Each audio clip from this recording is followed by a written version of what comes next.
professor da UNB, do Departamento de Engenharia Florestal, da matéria Introdução à Permacultura. Ele é o fundador e o idealizador do Ipoema. Atualmente ele coordena a Chácara Asa Branca, que é um centro de referência em permacultura no Brasil. Gostaria de chamar aqui à mesa o professor Cláudio Jacinto.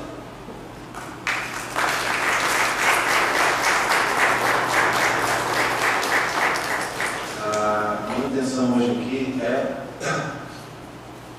posicionar a permacultura enquanto uma ciência, uma metodologia, que mais do que fomentar um conjunto de técnicas, pode fomentar uma nova forma de construção do pensamento, de construção da racionalidade humana. Para isso, o título da palestra é a contribuição da permacultura na construção da sustentabilidade, aumentar o volume aqui. Então, a contribuição da permacultura na construção da sustentabilidade. E eu sei que hoje, quando a gente fala de permacultura, ainda é necessário a gente definir um pouco, a permacultura. É interessante que é um conceito definido, fundado em 74, então é relativamente recente, mas ao mesmo tempo já tem 36 anos de existência desse conceito. E, no entanto, na década de 90 e nessa primeira década do ano 2000 é que ela vem ganhando porte, ganhando escala, no sentido de ser conhecida, reconhecida e aplicada por um grupo expressivo de pessoas. Mas talvez eu perguntar aqui na sala quem sabe definir permacultura, poucos se arriscariam. Então, sempre que a gente vai fazer uma palestra de permacultura, a gente ainda passa por essa introdução para balizar o entendimento de permacultura que nós, permacultores, temos e queremos apresentar ao público em geral. Pode passar. Bom, o conceito clássico, o conceito principal da permacultura é esse aí, que é uma metodologia para a elaboração de ambientes urbanos sustentáveis. Então, a metodologia de planejamento, ela se vale do instrumento de design, ou seja, um arranjo de uma série de elementos,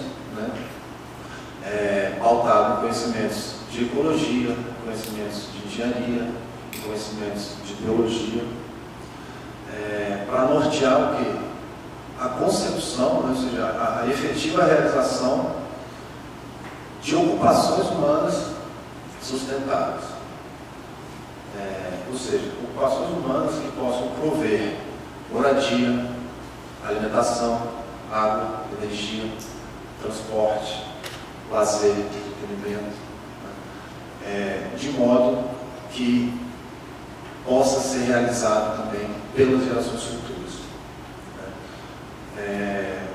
Nós não vamos aqui ficar falando da cadeia de insustentabilidade, que está por trás de todas as nossas ações hoje, mas é evidente que nós precisamos de um repensar. Hoje já é senso comum, hoje ninguém mais questiona que existe como fala o professor Cristóvão, uma crise de civilização, onde a gente precisa se rever enquanto ente planetário, isso não se discute mais. Entretanto, as propostas que aparecem ainda são muito tímidas, elas ainda são uma proposta geral de ações paliativas, não efetivamente transicionais, não efetivamente promovam mudanças significativas. O design, que é o instrumento principal dessa metodologia, ele é o instrumento e o produto. O produto de um planejamento permacultural é o design. No design, a gente elabora a ocupação de uma cidade, de uma vila, de uma chácara, de um lote residencial, de um apartamento. Porque é uma metodologia baseada em princípios. E princípios eles são passíveis de serem replicados, né? Então, independente do recurso natural que eu vou usar para fazer uma casa no ambiente de cerrado, se comparando com o ambiente amazônico, por exemplo, a técnica de construção provavelmente vai ser diferente, mas os princípios que norteiam, né, os princípios técnicos e os princípios éticos que norteiam são exatamente os mesmos. Então, por isso que a gente diz que a permacultura é uma metodologia de planejamento para ambientes humanos, independente da escala. Né? A nossa intenção com esse evento hoje é apresentar a permacultura como uma possibilidade para construção de uma governança em nível local e nacional que insira esses princípios. Né? Para nós a preocupação não é inserir a permacultura enquanto conceito, e sim os princípios que norteiam esse conceito serem aplicados no nível de governança, no nível de responsabilidade pública, né, e social. Bom, então, apesar da gente trazer essa introdução, com a argumentação técnica, o objetivo da palestra não vai ser ficar apresentando para vocês aqui as soluções técnicas existentes, né? Porque, como eu já coloquei, a nossa intenção hoje é apresentar um posicionamento político e ideológico, tá, norteado pelos princípios da permacultura. Bom, mas a gente não pode deixar de passar por essas soluções, né? Até porque elas ainda não são de conhecimento de massa, né? As possibilidades reais e concretas que a gente tem para solucionar os problemas pontuais. Né? Então, além das soluções técnicas, né, que aqui nós vamos apresentar as 4 necessidades básicas vitais, nós vamos depois discutir então como isso se insere do ponto de vista sociológico. Bom, microfunções é o conjunto de técnicas relacionadas aos aspectos de moradia e habitação. Então, gente, grosso modo, né, quando a gente fala de ocupação urbana sustentável, a gente tem que pensar em 4 necessidades básicas vitais, né, as primordiais, né, que são moradia, produção alimentar, oferta, uso e tratamento de água, oferta e uso de energia. Né? Toda a sociedade é pautada, né, na questão da sociedade, na questão do aspecto biológico, né, do ser humano, tem essas 4 necessidades. Certo? Bioconstruções, então, é um conjunto de técnicas para resolver essa questão das moradias e habitações. O que tem de novo, o que tem de diferente? De novo, mesmo, muito pouca coisa. Porque, na verdade, a permacultura ela faz um resgate. Né? Ela incorpora a tecnologia, o conhecimento moderno, aos saberes e às práticas tradicionais, né, que perduram no nosso planeta por alguns milhares de anos. Né? Enquanto a nossa sociedade moderna tem apenas algumas centenas de anos, né, a humanidade edifica suas habitações há 6.000, 7.000 anos, no mínimo. Né? Então, como era feito antes, né, desse conceito de sociedade moderna? Então, muitas coisas que a gente vai falar aqui não são criações nem da permacultura, nem da arquitetura ecológica, nem da agroecologia. São resgates, né, que recebem, sim, uma instrução metodológica para serem aplicadas em realidades específicas. Então, quais são os aspectos que nos fazem considerar as bioconstruções opções em relação às edificações convencionais? Né? Bom, a cadeia de impacto da construção civil é simplesmente a principal, né, dos setores da atividade humana. A construção civil é a grande vilã dos impactos ambientais, em todos os níveis. Tá?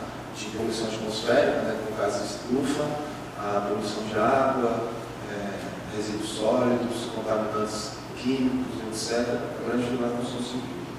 No entanto, hoje, todas as nossas edificações são feitas com uma metodologia industrial, né, altamente dependente de recursos insustentáveis. Bom, as proporções vão utilizar recursos locais. Então a gente está falando de fazer casas com barro do próprio local. Isso é antigo. Né? O que há de novo é que a gente vai inserir a nossa qualidade estética, vai inserir a nossa qualidade de conforto, né? A nossa qualidade de ocupação espacial. Né? Então, quando a gente fala hoje de fazer casas de barro, a gente não está falando de fazer aquelas casas de pop antigas, onde a gente aprende lá na escola, lá na terceira, quarta série, que dão barbeiro, né? Aquelas casas populares. A gente está falando de usar aquela mesma técnica, só que dá uma requalificada nessa técnica, a ponto de conseguir se ter uma casa com padrão de classe média alta, ou seja, uma casa que em nenhum aspecto ela traz alguma intenção de ser uma casa com aspecto de baixa qualidade, enfim, ou pobreza, né? Vamos dizer assim. Então, na verdade, as técnicas não são as lacunas existentes. Né? Por isso que a gente vai fazer uma passada rápida, né? Então a gente tem que demonstrar uma técnica de construção de barro à direita, que se chama superador. Essa vocês podem ver ao vivo no Parque da Asa Sul, né? Que é uma área pública do Brasil, fica na 614 Sul, tá? Dá para ver da L2 essa edificação, ela está lá aberta à visitação. Tá? Uma técnica que usa o barro cru na sua construção. Na esquerda nós já temos uma compilação de uma técnica antiga com a engenharia moderna convencional, né? Onde a gente tem uma estrutura de ferro, solo, cimento. Tá? Uma coisa importante, gente, é que todas essas técnicas, ou a maioria delas, elas não conseguem e nem pretendem fazer uma transição abrupta e de uma hora para outra eliminar todo e qualquer elemento que ainda não seja por todo sustentável. Né? Então, o ferro, por exemplo, a gente utiliza, o cimento a gente não utiliza. O que a gente faz é diminuir drasticamente a dependência, né? E a quantidade que nós usamos desses elementos sustentáveis. Essa segunda casinha que eu mostrei, vocês também podem visitar, fica na chácara Asa Branca, fica a 25 km aqui de Brasília, é um centro de visitantes. Outra questão, né, quando a gente fala de água, fala de saneamento, né, a oferta da água e o tratamento dessa água depois. Também existem diversas soluções que hoje também, ainda bem, estão entrando na moda, né, aproveitamento de água da chuva, saneamento ecológico de esgotos. E aí nós temos à esquerda o tanque de captação de água da chuva, essa calha recebe água de um telhado, né, e essa água potável ela pode ser usada direto para o consumo. Existe um programa social do governo que chama 1 milhão de cisternas, né, que é uma política de construção de cisternas para captação de água de chuva no semiárido. Né. Então a gente tem aquela impressão de que no semiárido, no sertão nordestino, não chove nunca. Na realidade chove pouco, mas chove. A quantidade de água que cai durante as chuvas é suficiente para que um conjunto de 2 ou 3 casas captem essa água e forneçam água potável para aquelas famílias que eventualmente, anteriormente a esse projeto, às vezes precisavam caminhar 8, 10 quilômetros para buscar uma água barrenta, né, num açude e trazer da lá. Então, isso às vezes pode parecer significante, o que é, do ponto de vista de demanda de água, a gente falar que uma família vai captar 20 mil litros. Estou falando de 20 mil litros no meio do sertão, estou falando de ouro, né? E é um projeto que vem transformando a vida das pessoas. Soluções extremamente simples, baratas, replicáveis e com fácil aceitabilidade e capacidade de ser executada em qualquer comunidade. Não é necessário nenhum especialista, nenhum perito, nenhum engenheiro expert para se construir esses tipos de técnica. Na direita, vocês estão vendo um jardim, né? Estão vendo plantas ali. Na verdade, aquilo ali, a gente pode dizer que é uma mini estação de tratamento de esgoto, né? O que a gente chama de evaporatura de tanque de evapotranspiração, ou bacia de evapotranspiração. Todo o esgoto gerado nessa residência, onde está localizada essa foto, é direcionado para um tanque permeável, tá? Ou seja, não há infiltração de subsolo, né? Então não há contaminação de solo nem de aquíferos, né? E as plantas em cima, né, tratam essa água contaminada, devolvendo para a atmosfera o quê? Água limpa em forma de vapor, pela evapotranspiração. Né? Então, a transpiração das plantas e a evaporação da água a partir do solo que está sobre esse tanque impermeável. Bom, outra solução extremamente simples. Né? Nós temos também banheiros que não utilizam água, né? Já um avanço. Pode até passar a próxima. Né?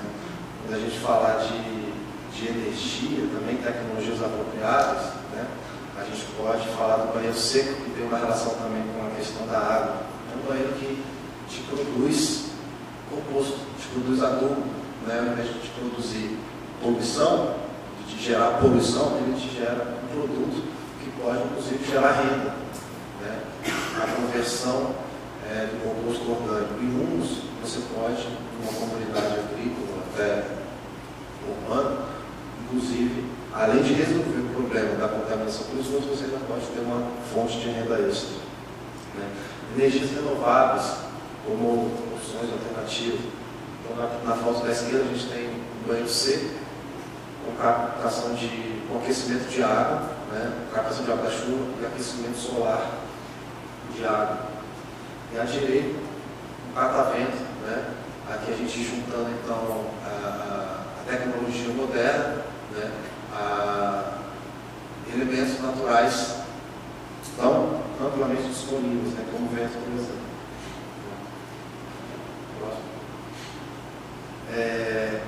Do ponto de vista da produção alimentar, a gente vai falar de agroecologia, a gente vai falar de agrofloresta. Né? Então, essa foto da esquerda é a agrofloresta da Embrapa, é uma floresta plantada, né? Onde, além de fazer todo o serviço ambiental, né, esperado nas compensações ambientais, né, sequestro de carbono, aqui a gente tem alguns valores agregados, como incremento de biodiversidade, como manutenção dos ciclos hídricos, diferente de uma monocultura, por exemplo, que tem impacto negativo, né, no ciclo hídrico. Tá? E uma diversidade muito grande de produtos. Então, você pode fazer uma agrofloresta com o objetivo de reflorestar, né, de ter árvores. Até você obter essas árvores, você pode tirar uma série de produtos alimentícios, de produtos medicinais, produtos madeireiros. Né? Então, ao fim de 10 anos, você tem lá a sua floresta plantada, uma diversidade grande de espécies madeireiras, né, nativas ou exóticas. Né? E durante esse tempo todo, você colheu milho, você colheu feijão, você propiciou ao agricultor familiar, que em geral é quem cuida dessas áreas de reflorestamento, né? Propiciou a ele geração de autossuficiência alimentar e geração de renda. Tá? Bom, então, só uma breve passada nesses 4 conjuntos de técnicas, para a gente poder agora começar então, a discutir conceitualmente aonde que a gente quer inserir a permacultura. E aí eu trouxe uma frase que eu tenho usado muito ela, do Einstein, fala isso aí. Os problemas significativos que enfrentamos não podem ser resolvidos usando o mesmo pensamento que tínhamos quando nos criamos. Né? Ou seja, se a gente não mudar a racionalidade que nós temos para conceber a solução dos nossos problemas, nós vamos continuar concebendo soluções que não são soluções permanentes. Né? Nós vamos continuar com soluções paliativas, reduzindo o problema, mas nunca eliminando o problema. Né? Nunca chegando a uma solução permanente. Né? E esse é o objetivo da permacultura. Né? Que a gente tenha uma cultura que possa permanecer.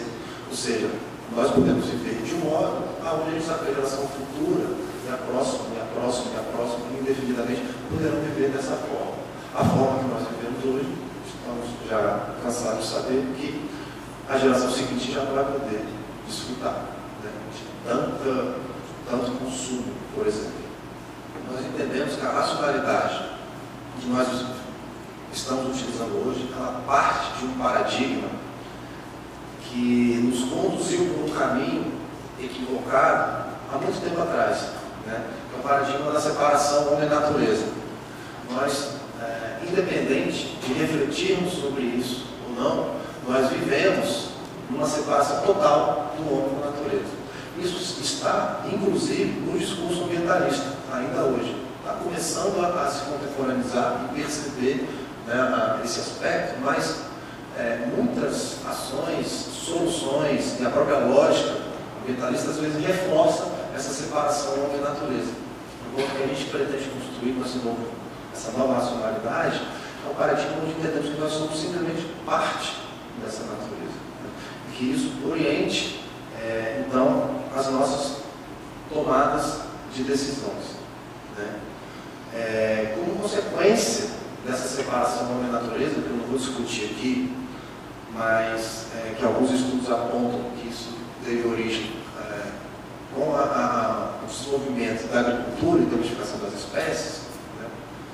Porque até então o ser humano ele dependia completamente da teia da vida. A partir do momento que ele teve domínio sobre a vida, ele começou a se afastar desse equilíbrio. Né? Bom, a consequência desse afastamento acho que está evidente para todo mundo. Né? Se alguém não entende muito bem o que eu estou querendo dizer com essa separação da natureza, a gente pode olhar para um aspecto bem físico, do nosso ambiente humano. Nem o chão que nós pisamos é o chão natural do planeta. Da hora que nós acordamos, à hora que nós vamos dormir, nós não temos contato direto nem com o solo original do planeta. Ou seja, nós conseguimos alterar, né, e se afastar tanto da natureza a ponto de que nós não encontramos nenhum aspecto de natureza no nosso dia a dia. Ambientes fechados, totalmente artificializados, né? Nós somos totalmente dependentes dos recursos naturais. Mas nós criamos uma ilusão e uma ficção de que estamos independentes. Nós estamos aqui numa sala no meio da cidade. O que a floresta tem a ver com isso? O que a chuva tem a ver com isso? Aí quando a gente para pensar, a gente olha que esses tijolos, né, foram feitos de barro.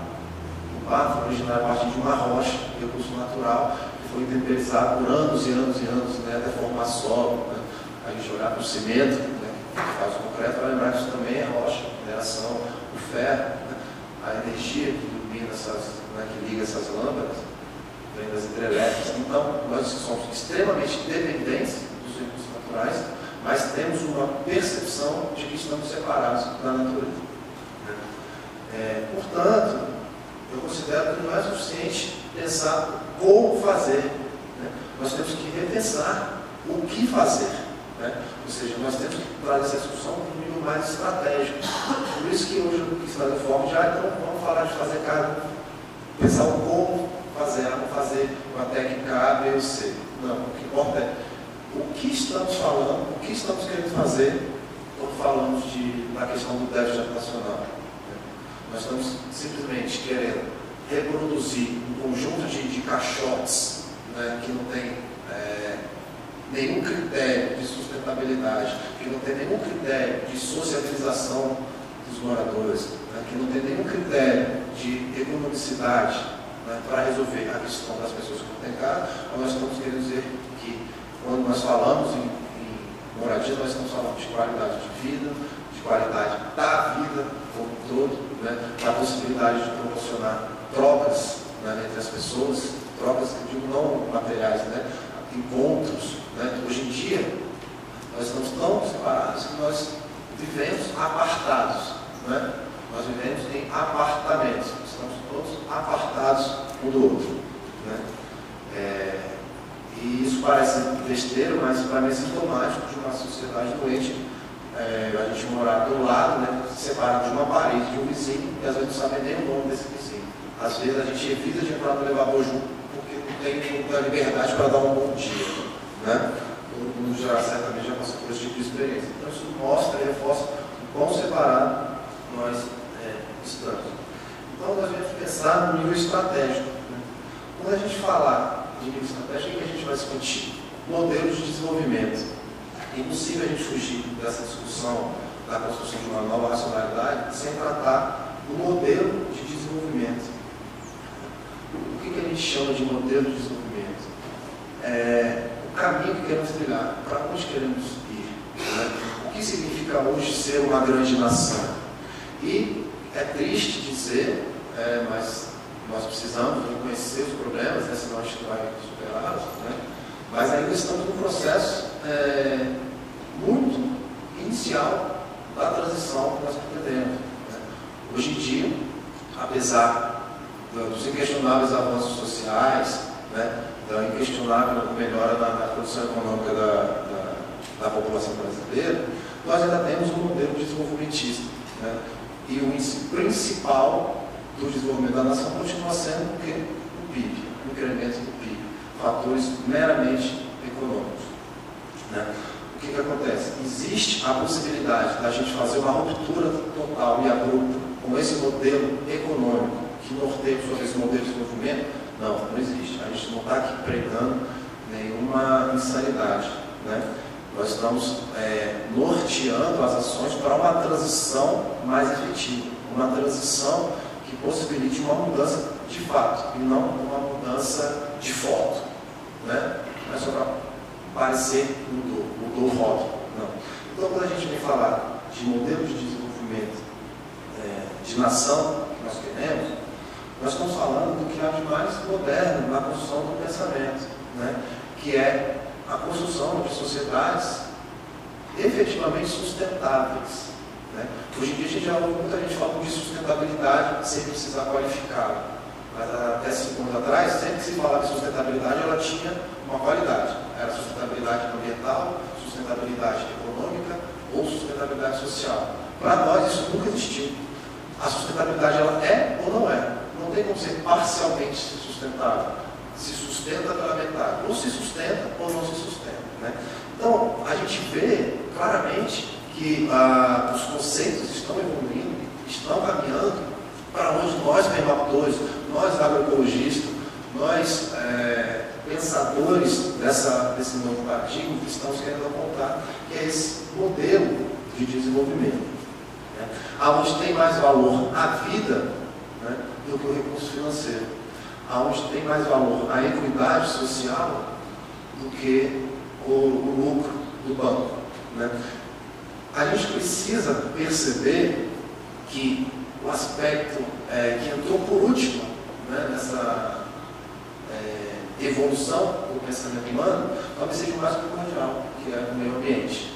Há muito tempo, né, existe a dicotomia capitalismo-socialismo, né, cuja peça central são exatamente as questões sociais, né, uma melhor distribuição. Mas muitos dos modelos socialistas, os já experimentados, todos, né, e os que se pretendem futuros, ainda trazem o mesmo modelo desenvolvimentista. O que nós queremos dizer é que não adianta a gente simplesmente distribuir o fruto de uma exploração irresponsável com a nossa casa, com o nosso meio. Então não é meramente uma questão de redistribuição, né? Nós temos que entender o seguinte: existe um limite físico-ambiental para esse desenvolvimento proposto, né? É impossível, é inconcebível a gente imaginar que os 6,2 bilhões de habitantes do planeta hoje possam ter uma qualidade de vida. Eu não vou nem entrar no subjetivo de se isso é ou não é qualidade, né? Mas da classe média brasileira, da classe média americana, da classe média europeia, né? Você deve saber que se a gente quisesse que os 6 bilhões de pessoas tivessem um padrão de vida que as classes médias dos países de grande pujança econômica têm, a gente precisaria de 6 a 7 planetas. Então, como é que a gente resolve essa equação? Ou a gente assume de uma vez que nós temos um modelo de desenvolvimento que não é e jamais vai ser para todos, e deixa isso bem claro para todo mundo, fala, olha, nasceu aí, vai ficar aí nessa condição, né, de estar abaixo, né? Ou a gente vai ter que ter a obrigatoriedade de repensar esse modelo, né? Então, vamos continuar desenvolvendo, vamos continuar evoluindo, fazendo mais produtos, aumentando o consumo, até quando, né?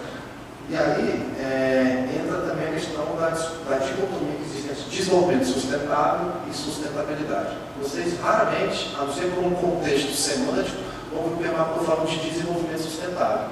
Vocês vão ver os permacultores, né, falando de sustentabilidade.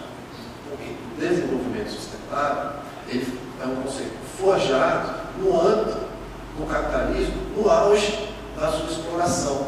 Quando o capitalismo percebeu que estava exaurindo todos os recursos do planeta, né, e que isso ia afetar a ele próprio, começou a dar uma maquiada e a querer postergar e não resolver o problema.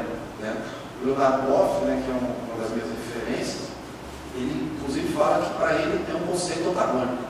Ele fala que ou existe desenvolvimento ou existe sustentabilidade. Né?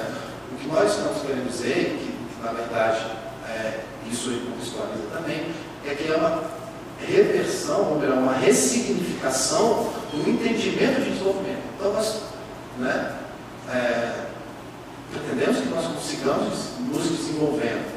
Nós só vamos ressignificar o que é a qualidade de vida que nós pretendemos. Né? O que realmente importa, o que satisfaz a humanidade, né, e as carências dos indivíduos das humanidades, ou das sociedades. Né? Não só das sociedades do ponto de vista de organização social, mas das pessoas, de cada ente vivente. Né? E como que cada ente vivente da espécie humana contribui ou não para a qualidade dos outros entes viventes que estão à nossa volta. E que hoje nós percebemos que mais do que defender por ser bonitinho, o biquinho, a galerinha, na verdade nós estamos defendendo a nossa própria vida. Né?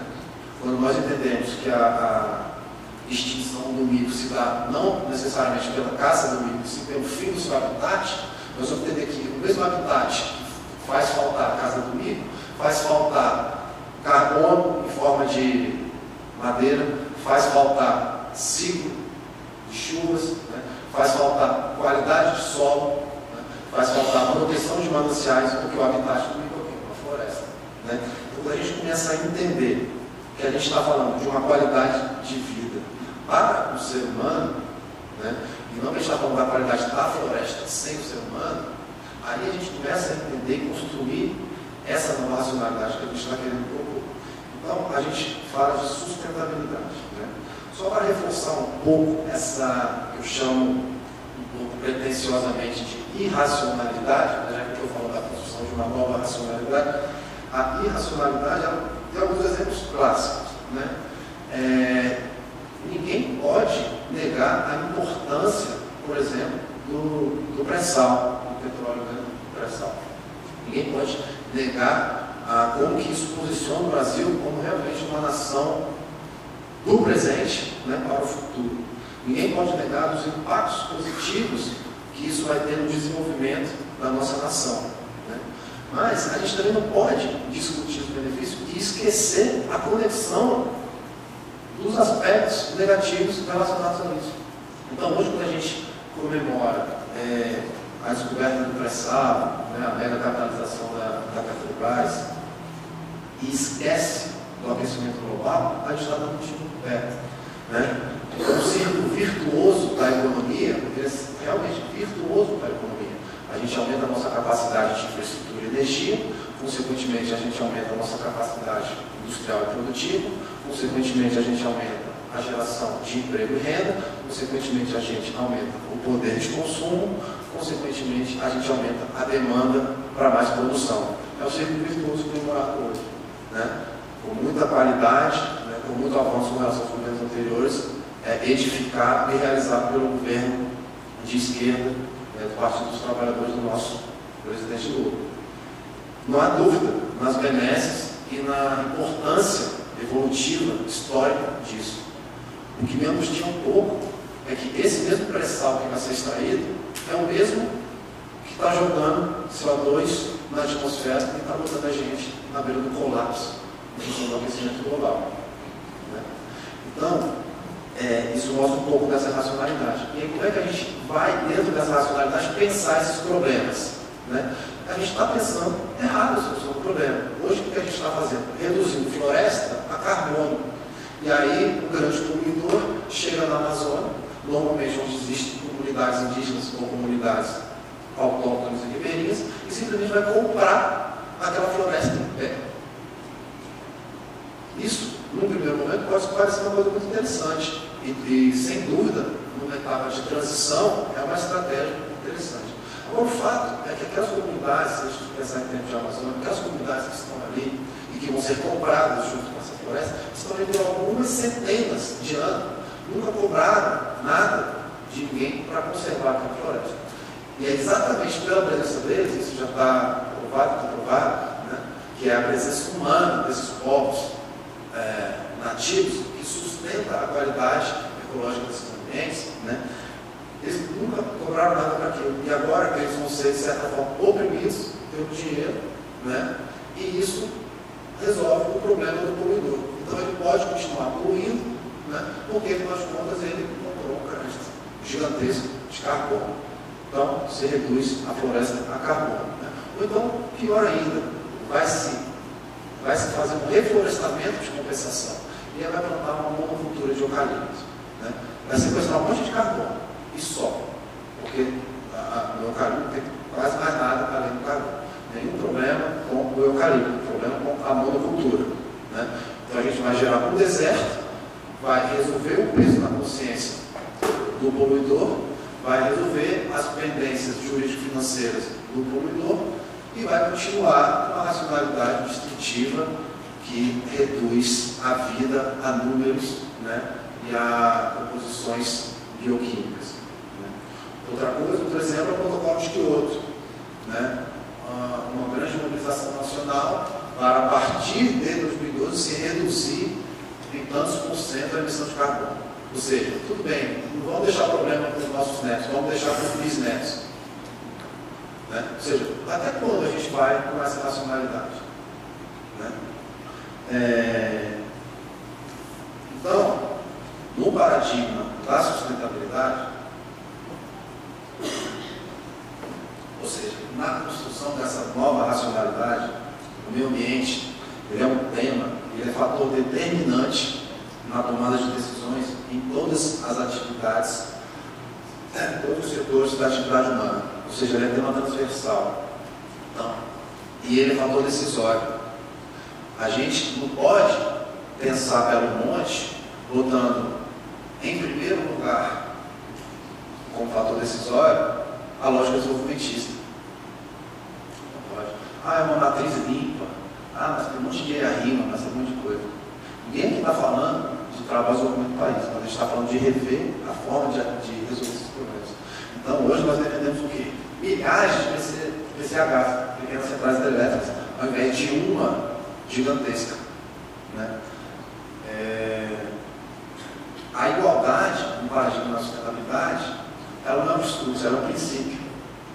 A igualdade, a disputa sociopolítica, né, por um projeto de igualdade social, ela não pode ser tão presente. Por que ela não pode ser tão presente? Porque ela tem que ser o óbvio, ela tem que ser simplesmente o estado das coisas. Não faz sentido nenhum haver desigualdade. Simplesmente não faz sentido. Então, as pessoas se vão gloriar que luta por igualdade social, elas vão gloriar da luta. Né? Mas o objeto que ela defende, né, deveria ser um objeto defendido por todo e qualquer ser humano vivente. Né? E a economia, no paradigma da sustentabilidade, ela funciona em simbiose com a ecologia. Até porque o eco, né, que não ecoa tanto assim, é o mesmo, né?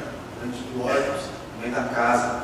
Então a ecologia compreende e a economia organiza, né, ordena. Então nós entendemos que esses três aspectos, né, que são considerados os tripés da sustentabilidade, quando a gente está falando de uma visão a partir do paradigma da sustentabilidade, eles são inerentes a qualquer ação e a qualquer tomada de decisão. Né? Bom, então veja bem, o que nós estamos propondo, tá, é uma mudança radical. Mas uma mudança radical em transição, não abrupta. Né? Ela é radical em que sentido? Ela é radical no sentido de ir na raiz do problema. Nós não estamos falando de radicalismo ortodoxo, né? Aquele conceito pejorativo radical, né? Que muitas vezes se assemelha ao estúpido. Né? Nós não estamos falando desse radicalismo, nós estamos falando de um radicalismo de consciência, de ir na raiz do problema. Né? Aonde está a raiz do caos socioambiental? Será que a gente tem condições de assumir, né, se houver concordância, e aceitar que é um modelo de movimento, que por sua vez norteia um modo de vida? Então vamos lá na raiz. Como é que nós moramos hoje? Como é que nós trabalhamos hoje? Né? A gente vai falar na construção de uma educação para a sustentabilidade. Né? A gente vai falar de soluções descentralizadas, soluções locais. A gente vai falar obrigatoriamente de reordenamento territorial a médio e longo prazo. Né? Por exemplo, o Brasil tem um caso muito interessante que é a esplanada dos ministérios. Né? Hoje vocês sabem dizer quantos empregos existem na esplanada dos ministérios? Alguém faz alguma ideia? Eu também não tenho esse dado preciso, mas certamente centenas de milhares. O que isso tem a ver com a nossa conversa? Geração de emprego e renda, fator primordial no desenvolvimento da nação. E as relações com o meio ambiente? O que acontece? Nós temos uma avenida que concentra 300, 400, 500 mil empregos. O que acontece? Nós não vamos ter condições de ter uma cadeia de transportes, umas soluções de transporte, de estacionamento, de acessibilidade para as pessoas que seja sustentável a partir dessa premissa de sustentabilidade, que é uma concentração total, né, de todas as questões. Estou falando aqui no caso do trabalho, né, do emprego. Então o que acontece? Vem o cidadão lá de Cidade Ocidental, de Valparaíso, de Sobradinho, do Plano Piloto, todos se concentram ali no plano do ministério. Ônibus de manhã, ônibus de tarde. Carro de manhã, carro de tarde. Qual é a solução? Vamos fazer metrô, vamos fazer VLT. É solução?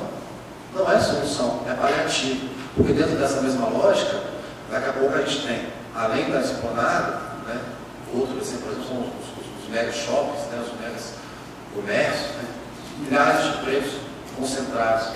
Então a gente tem tudo centralizado. Né? A proposta então é de descentralização. Né? Então, essas soluções descentralizadas, essa educação que oriente para essas ações, elas são extremamente vitais na construção desse paradigma de transição. Tá? O que nós queremos propor e apresentar a permacultura como conceito para ser inserido no meio de governança local e nacional, é exatamente o norteamento da construção dessas soluções. Então, como já falei, não importa apenas o conjunto de técnicas que nós vamos utilizar. Importa a definição do que nós vamos fazer para resolver esse problema. Né? Por que nós vamos resolver tal problema dessa forma? Né? E aí, só para nortear aqui, aonde que a gente poderia, por meio da permacultura, ou melhor, por meio dos princípios que norteiam a permacultura, porque para nós o importante não é o conceito permacultural, como já falei também, e sim a aplicação dos seus princípios. Né? Então, os princípios que norteiam a permacultura, se forem aplicados no nível de estruturação do pensamento político e no nível de governança, seja governança pelo Estado, né, pelo governo, seja governança com empoderamento das comunidades, né, da sociedade organizada, né, levando em consideração, então, esses vieses da paradigma da sustentabilidade. Por exemplo, nós podemos atuar em alguns temas que estão, né, no momento aqui de eleições, né, que nós estamos vivendo, o tempo todo sendo tratados. Por exemplo, déficit habitacional, programa Minha Casa Minha Vida, né, e por aí vai. Problema gravíssimo, são cerca de 5 milhões, né, de casas que precisam ser construídas para atender, né, a população. Nós temos, não nós, nós conhecemos, não forjamos, não criamos, nem idealizamos, né, a permacultura, na verdade, ela bebe na fonte de diversos conhecimentos, né, soluções técnicas para a construção das moradias, soluções técnicas que possibilitam o emprego de uma mão de obra ociosa, não especializada, né, aspectos técnicos que possibilitam um baixo impacto ambiental, aspectos técnicos que possibilitam economicidade e viabilidade econômica. O que não temos? Não temos um arranjo que viabilize isso. Como nós poderíamos resolver parte desse déficit habitacional? Utilizando bioconstruções que se valessem de recursos locais nas comunidades, onde essas comunidades que não têm suas edificações já estão ocupando, né, a gente poderia se valer, existem conjuntos temporais dos recursos locais, com a mão de obra ociosa. Geralmente as pessoas que não têm casas é porque não têm renda, né? Não tem renda porque não tem trabalho, geralmente mão de obra ociosa. Então poderiam ser feitos mutirões, né, onde, além de beneficiar a si próprio, né, o trabalhador poderia estar sendo subsidiado da mesma forma que se subsidiam, né, as grandes construtoras para a construção dessas edificações. Isso precisaria de um arranjo de política de governo, de política pública, trabalhoso, mas de nenhuma forma inviável, né? Então, seria uma possibilidade real e concreta trabalhar as questões do déficit habitacional usando os princípios de bioconstrução. As questões de saneamento básico, descentralização, né? Hoje, quando a gente fala de saneamento básico, a gente está falando de grandes unidades de tratamento de água e grandes estações de tratamento de esgoto, né? E aí a gente pega, no caso aqui do Brasil, um problema de 500 mil pessoas usando o banheiro, né? E transforma em um problema de 500 mil pessoas. Brasília, né, falando do nosso espaço urbano, tem um potencial enorme para tratar todo o esgoto de forma 100% limpa, sem gerar nenhum resquício de contaminação, localizar. Cada quadra de Brasília tem área suficiente, e existem as técnicas para isso, para resolver o problema de esgoto ali, na própria superquadra, sem nenhum aspecto negativo, né? Só benefícios. O urbanismo, né, repensar a construção do espaço urbano, com aproveitamento funcional e ecológico das áreas verdes, por exemplo, recarga de aquífero, redesenho dos espaços de trânsito, né, de vias, asfaltos. Alguns países da Europa hoje já aboliram meio-fio, por exemplo. Né? Hoje a gente vê as grandes cidades, caindo na chuva, elas alagam. Por quê? Pela lógica que se tem dos sistemas de drenagem, a água do filtro, ela é sempre canalizada para bueiros que se entopem, geram aquele caos. Né? Sem falar no problema ambiental concreto, que é a quebra do ciclo hídrico. Né? Reforma agrária, agricultura familiar, agricultura de larga escala, com a aplicação dos princípios de agroecologia, com a aplicação técnica de agricultura orgânica, né? Todos relacionados ao trabalho familiar. Né? E também viáveis para grande escala, com maquinário, com introdução, né, de plantios mecanizados, tá? Que gerem a redução da dependência de tudo aquilo que é insustentável. Né? Tudo que depende da cadeia de sustentabilidade, a nossa transição pretende, aos poucos, eliminar. Né? A gente acredita que a comunidade sustentável, a comunidade humana sustentável, vai deixar para trás a maior parte dos recursos que hoje geram rastros de sujeira, né? Que hoje geram uma pegada ecológica que faz aquilo que eu falei para vocês, de que se a gente tivesse todo mundo vivendo, precisaria de 6 planetas. Né? Se a gente extrai e deixa para trás o lixo, deixa para trás a sujeira. Né? Nós podemos tratar também da questão da energia, né? No nível de governança nacional, também a questão dos transportes, né? Outras atividades, como por exemplo o turismo. Né? Enfim, a questão da saúde ela é diretamente afetada com esses aspectos também, porque primeiro a gente vai perguntar por que estamos tão doentes, né? Por que ficamos tão doentes? Por que o aposentado no Brasil gasta cerca de 70%, do máximo que eu vou me corrigir depois se for o caso, 70% da sua renda com plano de saúde e remédio. Que lógica e ilógica é essa que vai trabalhar a vida inteira para quando parar de trabalhar estar doente e poder ter renda para cuidar da doença? Né? Aonde que está o erro paradigmático? Né? Bom, então quando a gente fala de qualidade nas nossas habitações, a gente está falando de diminuição da contaminação. Quando a gente fala de diminuição dos nossos problemas, está falando de diminuição do estresse, que hoje é responsável por, né, grande parte das nossas doenças físicas, né, vem dos aspectos emocionais. Tá? já temos. Bom, educação. Né? A gente está falando de uma transição profunda, de uma transição radical, seja de lá na raiz. Não é. Eu tenho 32 anos de idade, né? Então eu grosseiramente digo que passou dos 30, vai contribuir um pouquinho na transição, mas espera aposentar. Porque já está viciado, já está nesse paradigma. Né? Aonde que a gente tem que olhar? Para as crianças. Né? A gente tem que botar nos livros de matemática, as crianças aprendendo a contar com os piquis, e não com as maçãs. A maçã é um clima temperado. A maçã é uma imposição colonial. Nenhum problema com a maçã, eu como maçã, adoro maçã. Né? Mas o que a gente aprende em matemática contando as maçãs? Por que a gente aprende economia dizendo no problema lá do livro didático? A mamãe foi ao shopping trocar o eletrodoméstico que estava velho. Né? É assim que a gente forja esse paradigma do afastamento do homem da natureza. Então, dessa mesma forma, nós queremos forjar um paradigma para a sustentabilidade. Né? Nos aspectos que fogem da nossa reflexão. Quando a gente pensa em educação, hoje a gente está pensando em índices, né? Quantos estão alfabetizados, quantos não estão.